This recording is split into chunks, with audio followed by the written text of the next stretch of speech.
ലോഹി ഒരുപാട് ജീവിതത്തിൽ ബുദ്ധിമുട്ടിയിട്ടുണ്ട്.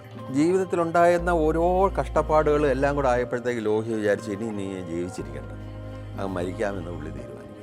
അന്ന് ലാബിൽ നിന്നൊരു ടെസ്റ്റ് ട്യൂബിൽ കുറച്ച് വിഷം എടുത്ത് ലാലിൻ്റെ വീട്ടിൽ പുഷ്കരൻ എന്ന് പറഞ്ഞ് ഒരാൾ വരും.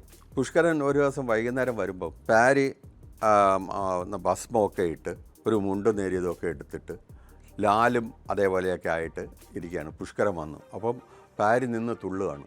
പാരി സംസാരിച്ചു തുടങ്ങി. പാരിയുടെ ദേഹത്ത് ഒരു പ്രേതം കയറിയിരിക്കുകയാണ്.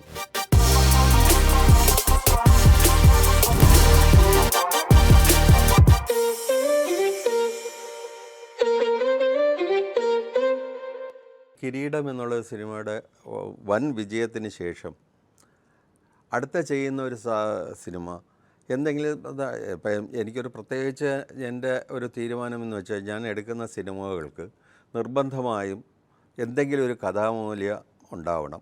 അത് സൊസൈറ്റിയിൽ ശ്രദ്ധിക്കപ്പെടുന്ന രീതിയിലുള്ള എന്തെങ്കിലും ഒരു എന്താ പറയുക, സൊസൈറ്റിയിൽ നടക്കുന്ന അനീതിക്കെതിരെയുള്ളൊരു സിനിമയായിരിക്കണം എന്നുള്ള ഒരു ആഗ്രഹം എനിക്ക് ഉണ്ടായിരുന്നു. സിബി മലയിൽ ഞാനും ലോഹിയും കൂടെ തീരുമാനിച്ചു ഒരു സ്ത്രീധനത്തിനെതിരായിട്ട് ഒരു സിനിമ എടുക്കാം എന്ന് തീരുമാനിക്കുന്നു. അപ്പം സ്ത്രീധനത്തിൻ്റെ പേരിൽ ഒരുപാട് കുടുംബങ്ങളിൽ അന്തഃഛിദ്രം നടക്കുന്നു. ഒരുപാട് കുട്ടികൾക്ക് മരണം സംഭവിക്കുന്നു. സ്ത്രീധനത്തിൻ്റെ പേരിൽ ഒരുപാട് ബന്ധങ്ങൾ നശിച്ചു പോകുന്നു. അപ്പം അതിനൊരു നമ്മൾ വിചാരിച്ചാൽ ഒരു പരിഹാരമൊന്നും ഉണ്ടാക്കാൻ പറ്റില്ല. ഓരോരുത്തരുടെ ഇഷ്ടമാണ് അതൊക്കെ. പക്ഷേ എങ്കിലും അതിൻ്റെ വിപത്തുകളെക്കുറിച്ച് സൊസൈറ്റിയിൽ ഒരു സന്ദേശം എത്തിക്കുക എന്നുള്ള ഒരു ലക്ഷ്യത്തോടു കൂടിയാണ് ഞാൻ മാലയോഗം ചെയ്യാനായിട്ട് ഇറക്കുന്നത്. അതിൽ ജയറാം, മുകേഷ്, തിലകൻ ചേട്ടൻ, പിന്നെ കിരീടത്തിലുണ്ടായിരുന്ന ബാക്കിയുള്ള ആൾക്കാർ, എൻ്റെ സുഹൃത്തുക്കളായ മണിയമ്പിള്ള രാജു, ജഗദീഷ് എല്ലാം. മുരളി ഒരു നല്ല വേഷമാണ് അതിൽ ചെയ്തത്. ചെത്തുകാരൻ്റെ വേഷം ചെയ്തത് മുരളിയാണ്. അപ്പം അങ്ങനെ അത് എല്ലാം ഉറപ്പിച്ച് വിവാഹം നടക്കുന്നതിൻ്റെ അന്ന് സ്ത്രീധനത്തുക കിട്ടാതെ വന്നതിൻ്റെ പേരിൽ ഒരു പെൺകുട്ടി പള്ളിമുറ്റത്ത് വെച്ച് വിവാഹം നടക്കില്ല എന്ന് കാണുകയും ആ പെൺകുട്ടിയുടെ സഹോദരൻ്റെ സുഹൃത്ത് ഒരു അന്യജാതിക്കാരൻ ആ കുട്ടിയെ വിവാഹം കഴിക്കാൻ തയ്യാറാവുന്നതുമാണ് ആ ഒരു സിനിമയുടെ ഇതിവൃത്തം. അത് ഞാൻ വിചാരിച്ച പോലെ സാമ്പത്തികമായിട്ട് എനിക്ക് ലാഭം കൊയ്യാൻ വേണ്ടിയിട്ടല്ല ഞാൻ ആ സിനിമ എടുത്തത് സത്യം പറഞ്ഞാൽ. പക്ഷേ എനിക്ക് ഗവൺമെൻറ്, നമ്മുടെ സ്റ്റേറ്റ് ഗവൺമെൻറ് അതിന് ടാക്സ് ഫ്രീ തന്നു. എൻ്റർടൈൻമെൻറ്റ് ടാക്സ് അതിന് ഡിഡക്റ്റ് ചെയ്ത് വന്നുകൊണ്ടുള്ള ഗുണം എന്താണെന്ന് വെച്ചാൽ ആ പടം എനിക്ക് സാമ്പത്തികമായിട്ട് നഷ്ടം വരാതെ കരകയറാൻ പറ്റി. ലോഹി ഒരു പ്രത്യേക തരക്കാരനാണ്. ലോഹിക്ക് എവിടെയെങ്കിലും ചെന്ന് കഴിഞ്ഞാൽ, ഏതെങ്കിലും ഒരു സ്ഥലത്ത് ചെന്ന് കഴിഞ്ഞാൽ അവിടെയുള്ള ആൾക്കാരുടെ സംസാര രീതി, അവരുടെ പെരുമാറ്റം, ഇതെല്ലാം പുള്ളി വളരെ സസൂക്ഷ്മം ശ്രദ്ധിക്കും. നമ്മൾ ഒരു ഹോട്ടലിൽ ചെന്ന് കഴിഞ്ഞാൽ പുള്ളി വളരെ പതുക്കെ ആഹാരം കഴിക്കുകയുള്ളൂ. കാര്യം എന്ന് വെച്ചാൽ അവിടെ ഇരിക്കുന്നവർ സംസാരിക്കുന്നത് അവരുടെ മാനറിസവും ഒക്കെ ലോഹി വളരെ അധികം ശ്രദ്ധിച്ചിരിക്കും. പിന്നെ ഒരുപാട് യാത്രകൾ ഞാനും ലോഹിയായിട്ട് നടത്തിയിട്ടുണ്ട്. ഒരുപാട് യാത്രകൾ. പോകുന്നിടത്ത് എന്തെങ്കിലും വിശേഷമായിട്ട് എന്തെങ്കിലും കണ്ടാൽ, ഒരു ഉത്സവപ്പുറം പാടുന്നുണ്ടെങ്കിൽ ഞങ്ങളവിടെ ഇറങ്ങും. ഇറങ്ങി കഴിഞ്ഞാൽ ലോഹിയെ പിന്നെ കാണുന്നത് കുറേ കഴിഞ്ഞ് എവിടെന്നെങ്കിലുമൊക്കെ കറങ്ങി തിരിഞ്ഞ് വരുന്നതാണ് ലോഹിയെ കാണാൻ പറ്റുക. അങ്ങനെ ഒരു ജീവിതത്തോട് ഭയങ്കരമായിട്ടൊരു ഇതുള്ള കാര്യങ്ങൾ മനസ്സിലാക്കാനുള്ള ഒരു ഭയങ്കര ഒരു താല്പര്യം ലോഹിക്കുണ്ട്. പിന്നെ ലോഹി പറഞ്ഞിട്ടുള്ളൊരു കഥ എന്ന് പറഞ്ഞാൽ, ലോഹിയുടെ കുട്ടിക്കാലത്ത് ലോഹി ഒരുപാട് ജീവിതത്തിൽ ബുദ്ധിമുട്ടിയിട്ടുണ്ട്. എല്ലാം കൊണ്ടും സാമ്പത്തികമായിട്ടും അവഗണനയും ഒക്കെയായിട്ട് ഭയങ്കരമായിട്ട് വേദനിച്ചിട്ടുള്ളൊരു മനുഷ്യനാണ്. അപ്പം ജീവിതത്തിൽ മുന്നോട്ട് വരണമെന്ന് ഒരുപാട് ആഗ്രഹിച്ചിട്ടും നടക്കാതെ പോയൊരു മനുഷ്യനായിരുന്നു അന്ന്. അങ്ങനെ ഇരിക്കുന്ന ലാബ് ടെക്നീഷ്യനായിട്ട് പുള്ളിക്ക് ജോലി കിട്ടി. ലാബിലെ ടെക്നീഷ്യനാണ്.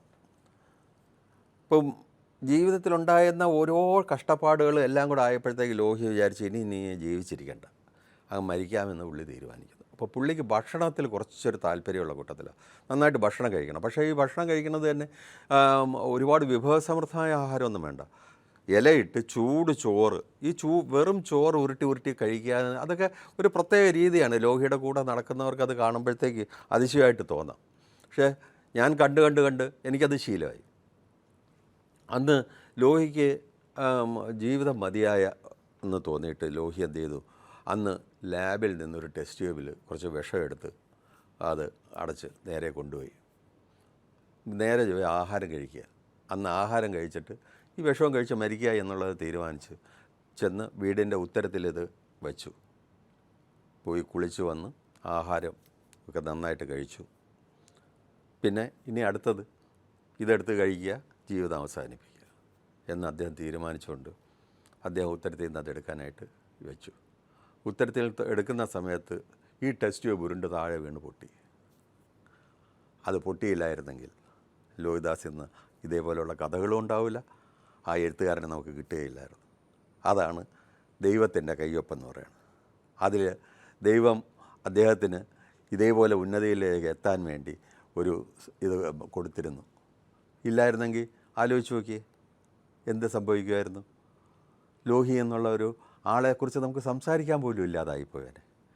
അതിന് ശേഷമാണ് ലോഹി തീരുമാനിച്ചു അത്രേ, എൻ്റെ ജീവിതം, എനിക്ക് ദൈവം തിരിച്ചു തന്ന ഈ ജീവിതം ഞാൻ നേടും എന്നുള്ള ഒറ്റ വാശിപ്പുറത്താണ് പിന്നെ സിനിമയിലേക്ക് കഥകൾ എഴുതി തുടങ്ങിയത്.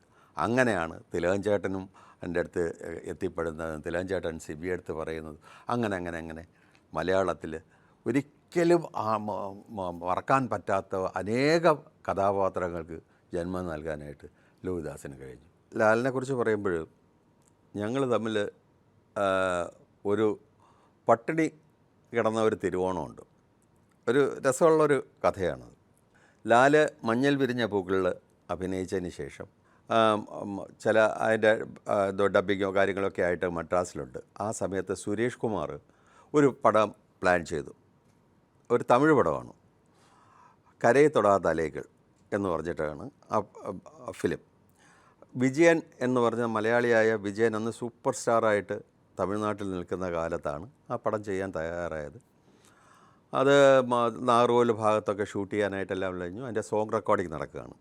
സോങ് റെക്കോർഡിങ് നടക്കുന്ന സമയത്ത് ഒരു കാസറ്റ് വേണം. അന്നൊന്നും ഈസിലി അവൈലബിൾ അല്ല കാസറ്റ്സ്. അന്ന് പാരീസ് എന്ന് പറഞ്ഞ മദ്രാസിൽ പാരീസ് എന്ന് പറഞ്ഞ സ്ഥലത്ത് നിന്ന് കാസറ്റ് വാങ്ങിക്കാനായിട്ട് നസീർ എന്ന് പറഞ്ഞ ഞങ്ങളുടെ ഒരു സുഹൃത്തിൻ്റെ, സുരേഷ് കുമാറിൻ്റെ ഒരു സുഹൃത്തിൻ്റെ ബൈക്കിൽ ലാല് ആ ബൈക്കും എടുത്തുകൊണ്ട് ലാല് നേരെ പാരീസിലേക്ക് ഇത് വാങ്ങിക്കാനായിട്ട് പോകുന്നു. ആ പോകുന്ന വഴിക്ക് നവോദയയുടെ ജീപ്പ് കാണുകയും ആ ജീപ്പിൻ്റെ അടുത്തേക്ക് സ്കൂട്ടർ ചെല്ലുന്ന സമയത്ത് അതിൻ്റെ ഫുട് റെസ്റ്റിൽ കാലിടിച്ച് ലാലിൻ്റെ കാലിൻ്റെ ചെറിയ ചെറുവിരൽ ഒടിയുകയും ചെയ്തു. അന്ന് അവിടെ അവിടെ തന്നെയുള്ള നാഷണൽ ഹോസ്പിറ്റലിൽ കൊണ്ടുപോയി പ്ലാസ്റ്ററൊക്കെ ഇട്ട് കൊണ്ടുവന്നു. പക്ഷേ അത് ശരിയായില്ല. ഭയങ്കര വേദനയായിട്ട് രാത്രിയിൽ ഞങ്ങളെല്ലാം മാറി മാറി ലാലിൻ്റെ കൂടെ ഇരിക്കുകയാണ്. എന്നാലും ഭയങ്കര വേദനയൊക്കെ ആയിരുന്നു. അങ്ങനെ വീണ്ടും കൊണ്ടുപോയിട്ട് അവർ പറഞ്ഞു അത് ഒരു സർജറി ചെയ്തിട്ട് ആ എല്ല് നേരെ ഇടണം, പൊട്ടിയ എല്ല് നേരെ ആക്കണം എന്ന് പറഞ്ഞിട്ട് അങ്ങനെ ചെയ്ത് നാഷണൽ ഹോസ്പിറ്റലിൽ കിടക്കുകയാണ്. ആ സമയത്താണ് തിരുവോണത്തിൻ്റെ അന്നിറങ്ങുന്ന ദിനപത്രങ്ങളിൽ ഈ മഞ്ഞൾ വിരിഞ്ഞ പൂക്കളുടെ പരസ്യം അച്ചടിച്ചു വരികയാണ്. അപ്പോൾ ലാലിന് ആദ്യമായിട്ട് ലാലിൻ്റെ പടം പേപ്പറിൽ വരുന്ന ദിവസമാണ്. അവന് അതിൻ്റെ ത്രില്ലിലാണ്, ഭയങ്കര സന്തോഷത്തിലാണ് അന്ന് രാവിലെ മുതൽ അദ്ദേഹം ഉറക്കമെണീറ്റ് ഇരിക്കുന്നത്. അപ്പോൾ അത് നവോദയയിൽ നിന്ന് കിട്ടിയ ഇൻഫർമേഷൻ അനുസരിച്ചാണ് ലാൽ പറഞ്ഞത് അങ്ങനെ പേപ്പറിൽ വരുന്ന എല്ലാ പേപ്പറിലും ഉണ്ടാവും. അപ്പം അന്നൊക്കെ ഈ മലയാളം പേപ്പർ മദ്രാസിൽ വരണ ഒരു ഉച്ചയാവും, ഒരു 12 മണി 11:30 മണി ആകുമ്പോഴേ മദ്രാസിൽ വരുള്ളൂ. കാര്യം അവിടെ ഒന്നും പ്രിൻറ്റിംഗ് ഇല്ല. ഇവിടെ നിയറസ്റ്റ് സ്റ്റേഷനിൽ നിന്ന് പ്രിൻ്റ് ചെയ്യുന്ന പേപ്പർ ട്രെയിനിൽ അവിടെ വരണം. അന്ന് ഞങ്ങളുടെ കൂടെ പ്രിയനും ഉണ്ട്, സുരേഷ് കുമാറും ഉണ്ട്. അപ്പോൾ സുരേഷ് കുമാറിൻ്റെ ഒരു അമ്മാവൻ വാട്ടർ ടാങ്ക് എന്ന് പറഞ്ഞ മദ്രാസിൽ അവിടെയുള്ളൊരു സ്ഥലത്ത് അമ്മാവനുണ്ട്. അപ്പം എൻ്റെ കയ്യിലാണെന്നുണ്ടെങ്കിൽ ആ പടം ഒരു 2-2.5 രൂപയ്ക്കകത്തെങ്ങാണ്ടേ ഉള്ളൂ. ലാലിൻ്റെ കയ്യിലും പൈസയൊന്നുമില്ല. അപ്പോൾ ഇവർ പറഞ്ഞത് ഇവർ നേരെ പോയിട്ട് അമ്മാവൻ്റെ വീട്ടിൽ പോയിട്ട് അവിടെ നിന്ന് ഞങ്ങൾക്ക് ഉച്ചയ്ക്കുള്ള തിരുവോണത്തിനുള്ള ഭക്ഷണമായിട്ട് വരും എന്ന് പറഞ്ഞ് പോയി. അപ്പം ലാലാണെന്നുണ്ടെങ്കിൽ ലാലിന് രാവിലെ ബ്രേക്ക്ഫാസ്റ്റ് വേണ്ട, ഒന്നും വേണ്ട, അവന് പത്രം കിട്ടിയാൽ മതി. അപ്പോൾ ഒരു 11 മണിയായപ്പോൾ ഞാൻ പറഞ്ഞു ശരി എന്നാൽ ഞാൻ പോയി പത്രം വാങ്ങിച്ചിട്ട് വരാമെന്ന് പറഞ്ഞുകൊണ്ട് ഞാൻ വെളിയിൽ പോയി പേപ്പറും വാങ്ങിച്ച് ഞാൻ പേപ്പർ വാങ്ങിച്ച് നോക്കുമ്പോഴത്തേക്ക് ആ പേപ്പറിലൊക്കെ ഒരു ഹാഫ് പേജിൽ തിരുവോണാശംസകൾ, ലാലിൻ്റെ പടമുണ്ട്, ശങ്കറിൻ്റെ പടമുണ്ട്, പൂർണിമ ജയറാമിൻ്റെ പടമുണ്ട്, മഞ്ഞൾ വിരിഞ്ഞ പൂക്കൾ, ഭയങ്കര ഇതുണ്ട്, കവറേജുണ്ട്. അപ്പോൾ ഞാൻ പേപ്പറും വാങ്ങിച്ച് 2-3 മോറീസ് പഴം എന്ന് പറഞ്ഞ പഴവും വാങ്ങിച്ച് ഞാൻ വന്നു. അവന് പഴമൊന്നും അവൻ കഴിച്ചില്ല. അവൻ അപ്പം മുതൽ ഈ പേപ്പർ എടുത്ത് വെച്ച് ഭയങ്കര ഹാപ്പി. അങ്ങനെ അപ്പോൾ ഇനിയിപ്പം ഉച്ചയാകുമ്പോഴത്തേക്ക് ഊണ് മതി, രാവിലെ ബ്രേക്ക്ഫാസ്റ്റ് വേണ്ടെന്ന് പറഞ്ഞ് അങ്ങനെ വെയിറ്റ് ചെയ്തു. 2 മണിയായി, 3 മണിയായി, 4 മണി, 5 മണിയായിട്ട് ഇവന്മാരാരെയും കണ്ടില്ല. ഈ പോയവന്മാർ ഊണ് കൊണ്ടുവരാമെന്ന് പറഞ്ഞാൽ പ്രിയനെയും കണ്ടില്ല, സുരേഷിനെയും കണ്ടില്ല. രാത്രി ഒരു 10 മണിയായപ്പോൾ 10 മണി 9 മണിയൊക്കെ ആയപ്പോഴത്തേക്ക് ഇവന്മാർ വരുന്നു. മറന്നുപോയി എന്ന്, ഞങ്ങൾ ഇവിടെ കിടക്കുന്ന കാര്യം മറന്നുപോയി. അങ്ങനെ അവരവിടെ നിന്ന് സദ്യയൊക്കെ ഉണ്ട് സൗകര്യമായിട്ട് ഒരു 9 മണിയായപ്പോൾ വന്നു. അപ്പം ഞങ്ങൾക്ക് ആ തിരുവോണത്തിൻ്റെ അന്ന് പട്ടിണി കിടക്കാനായിരുന്നു അന്ന് യോഗം. അങ്ങനെയുള്ള ഒരു സൗഹൃദ ബന്ധമാണ് എനിക്കും ലാലിനും പ്രിയനും സുരേഷിനും ഒക്കെ ആയിട്ട് ഉള്ളത്. ചിലപ്പോൾ എനിക്ക് തോന്നിയിട്ടുണ്ട് ലാലിനെക്കാട്ടിലും ഭയങ്കരമായിട്ട് ടൈംലി ആക്ട് ചെയ്യണവനാണ് പാരിയെന്ന്. പാരിയുടെ കോമഡികൾ നല്ല രസമായിട്ട് അവൻ കോമഡികൾ അവതരിപ്പിക്കും. ഈ രണ്ടുപേരും കൂടെ ചേർന്ന് കഴിഞ്ഞാൽ എന്തെല്ലാം കാട്ടിക്കൂട്ടാമോ അതൊക്കെ കാണിക്കുകയും ചെയ്യും, ചേട്ടനും അനിയനും കൂടെ ചേർന്ന്. അവിടെ ലാലിൻ്റെ വീട്ടിൽ പുഷ്കരൻ എന്ന് പറഞ്ഞ് ഒരാൾ വരും. ഒരു ഇവരുടെയൊക്കെ ഒരു ആശ്രിതനാണ്. അപ്പോൾ ആ പുഷ്കരന് കുറേ കഥകളുണ്ട്. ഈ കഥകൾ കൂടുതലും യക്ഷി, മറുത, അങ്ങനെയുള്ള കഥകളാണ്.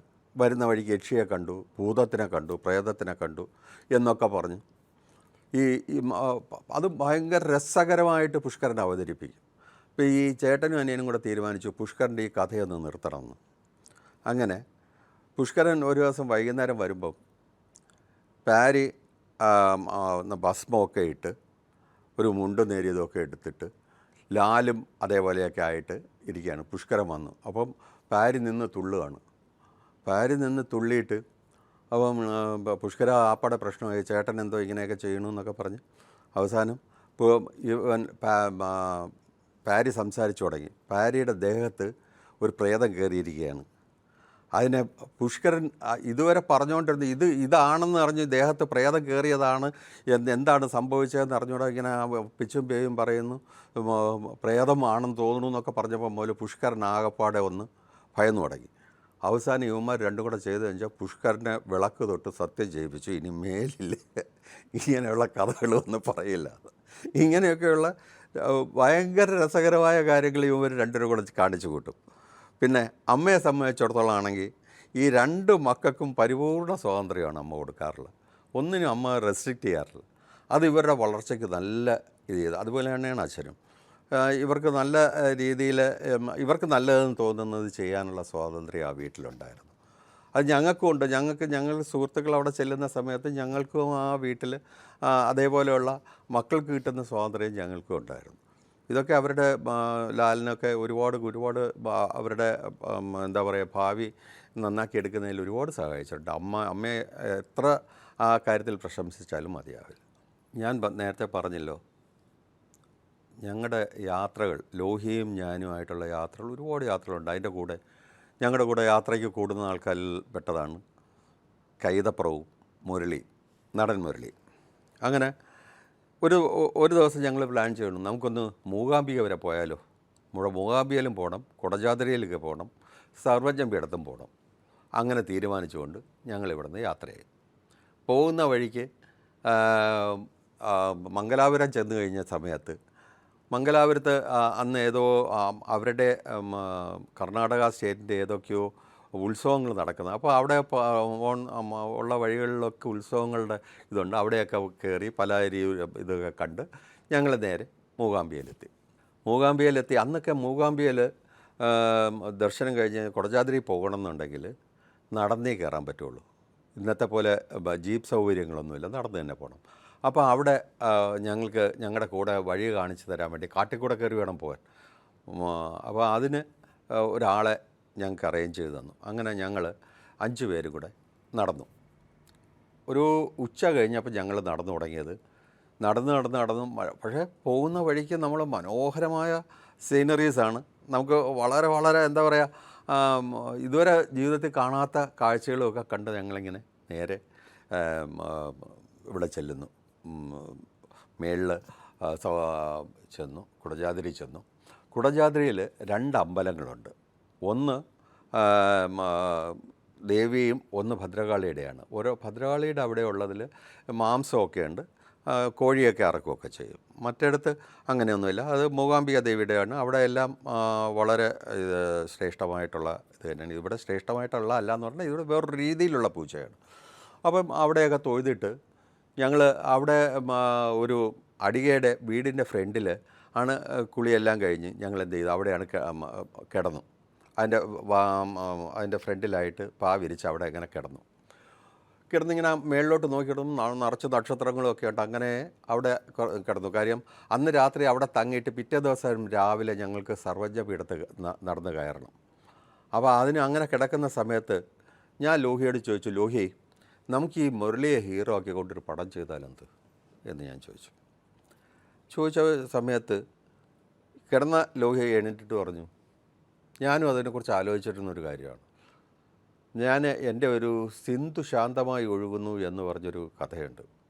അതിനെ ബേസ് ചെയ്തൊരു ഇത് നമുക്ക് ചെയ്യാം. അപ്പോൾ ഞങ്ങൾ 4 പേര് എണീറ്റിരുന്നു.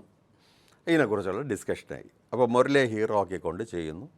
അതായത് ആ സിന്ധു ശാന്തമായി ഒഴുകുന്നു എന്ന് പറയുന്നത് ഒരു ഹിന്ദു പെൺകുട്ടി ഒരു മുസ്ലിം യുവാവ് വിവാഹം കഴിക്കുന്നതാണ് അതിൻ്റെ ഇതിവൃത്തം.